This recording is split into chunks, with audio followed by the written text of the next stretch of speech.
이 책에서 이야기하는 것처럼 억울한 이들의 신음소리에 같이 신음하는 것이 성경의 가르침이 아닐까요?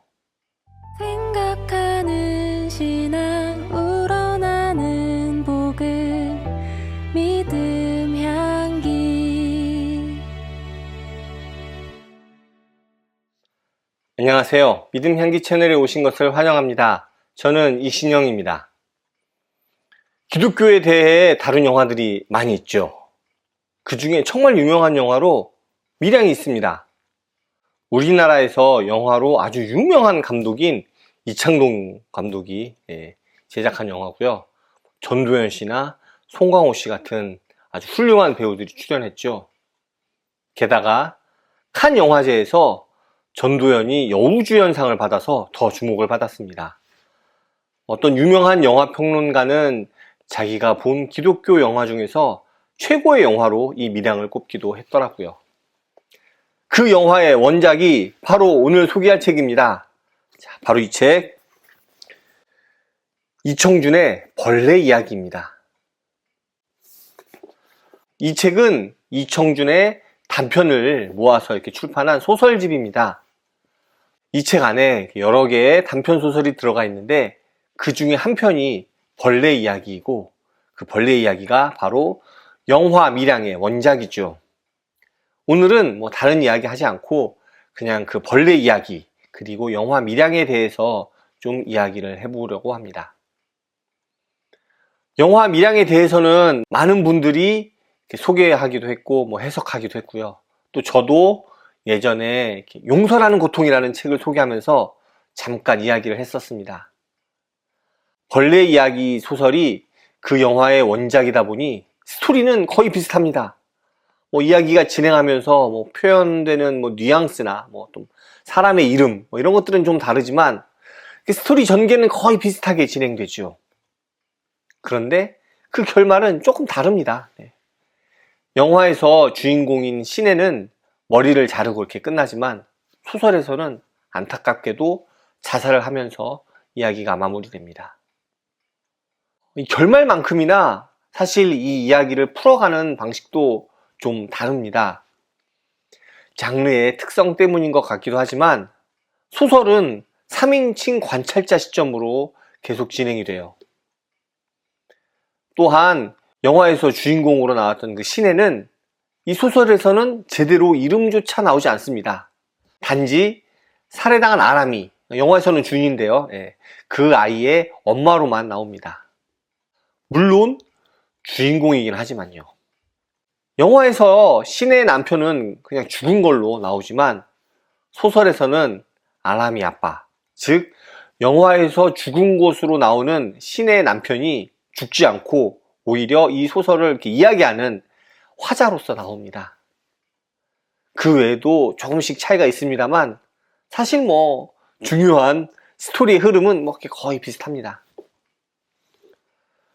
이 이야기를 어떻게 읽어낼지는 사람마다 다를 것 같습니다. 최근에 엠마오 연구소에서 차성진 목사님께서 영화 밀양을 리뷰하셨죠. 그러면서 기독교의 폐부를 찌른 영화다 이렇게 이야기를 하더라고요. 그 리뷰를 통해서 기독교의 문제점들을 조목조목 지적하기도 하셨죠. 그런데 사실 제가 이렇게 소설을 보면서 느낀 점은 차 목사님의 지적과는 조금 달랐습니다. 차 목사님은 한국 기독교의 무례함이나 또 신정론, 회심 또는 믿음의 기준에 대한 이야기, 강요된 긍정주의, 사회성의 부재, 또 이웃에 대한 고민 등을 지적을 하셨거든요. 그런데 제가 원작 소설을 읽어보니까 좀 다르게 느껴지더라고요.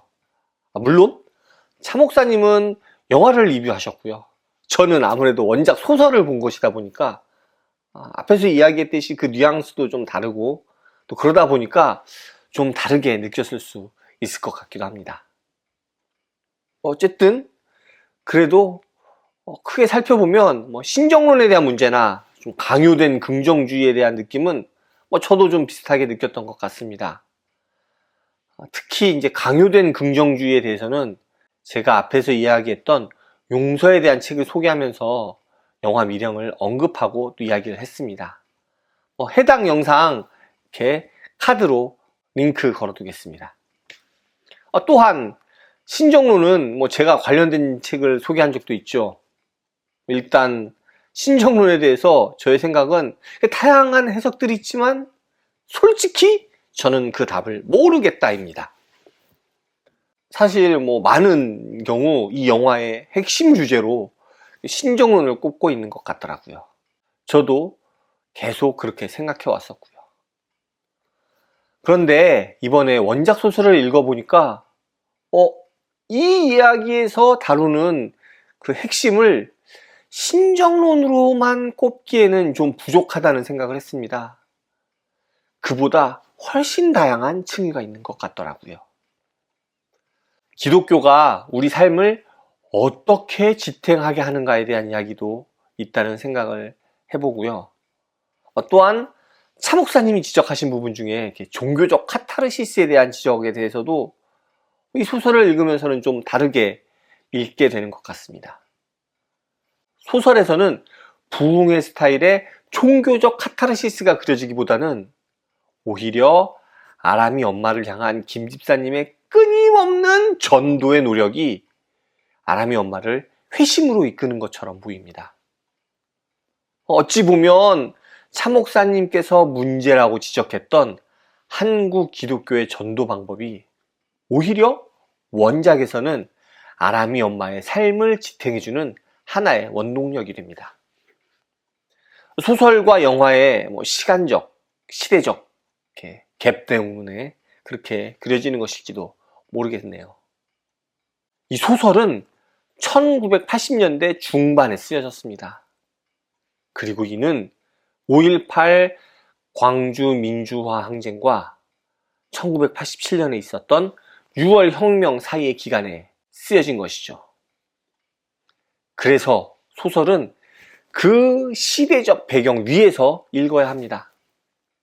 그리고 그럴 때 이 소설은 완전히 다르게 읽힐 수 있습니다. 저는 단순한 기독교의 문제를 나타내는 것이 아닌 사회 문제에 대한 절규로 읽히더라고요.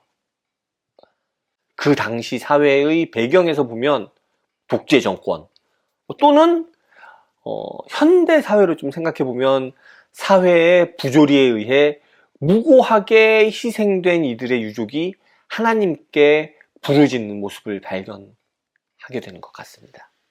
예를 들어서 세월호 사건이나 이태원 참사, 그 희생된 가족들의 부르짖음 말이죠.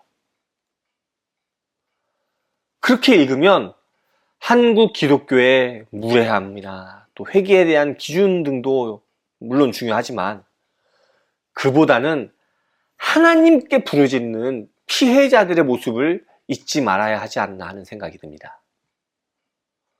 제가 생각하는 한국 기독교의 문제는 물론 전도 방법이나 종교적 카타르시스에 기댄다던가 또 사회성의 부재 이런 것들도 물론 문제죠. 하지만 그보다 더 큰 문제가 있는 것 같습니다. 바로 어려운 이들의 진정한 이웃이 되지 못하는 우리 기독교의 모습이 문제의 핵심이 아닐까요? 그런 점에서 송강호가 연기한 종찬을 통해서 진정한 이웃의 모습을 이야기한 차 목사님의 통찰은 상당히 빛이 났던 것 같습니다. 얼마 전에 SNS에서 한 목사님께서 올리신 글을 봤습니다. 교회의 원로 장로님께서 목사님께 편지를 쓰셨다는데 그 내용이 너무 세월호나 5.18 같은 설교를 하지 마시고 좀 성경에 집중하는 설교를 부탁드린다는 내용이었습니다. 저는 그 글을 보면서 무엇이 성경인가 하는 생각을 했습니다. 성경의 내용을 해설하는 것으로 정말 충분할까요? 저는 아니라고 생각합니다. 이 책에서 이야기하는 것처럼 억울한 이들의 신음소리에 같이 신음하는 것이 성경의 가르침이 아닐까요? 예수님께서 성육신을 통해 우리에게 보여주신 삶처럼 말이죠. 삶이 빠진 성경은 공허하게 느껴집니다. 한국 교회 위기는 삶과 사회에서 분리돼 버린 소위 말하는 성경 말씀 중심의 모습 때문이 아닐까요? 오늘 준비한 내용은 여기까지입니다. 5.18이 다가오는데요. 5.18을 생각해 보면서 또한 오늘날 우리 기독교의 모습을 다시 한번 돌아봅니다. 억울한 피해자들의 신음소리와 탄원을 외면하고 성공과 편안함만을 추구하는 것이 우리의 모습이 아닌가요? 우리의 진심이 들어간 시간과 노력을 내어주기보다는 그냥 돈으로 해결해버리고 그 마음은 외면하려고 하는 그러한 우리의 모습을 발견하면서 반성하고 다시 돌이키는 한국의 기독교가 되기를 간절히 바랍니다. 감사합니다. 다음에 또 오세요.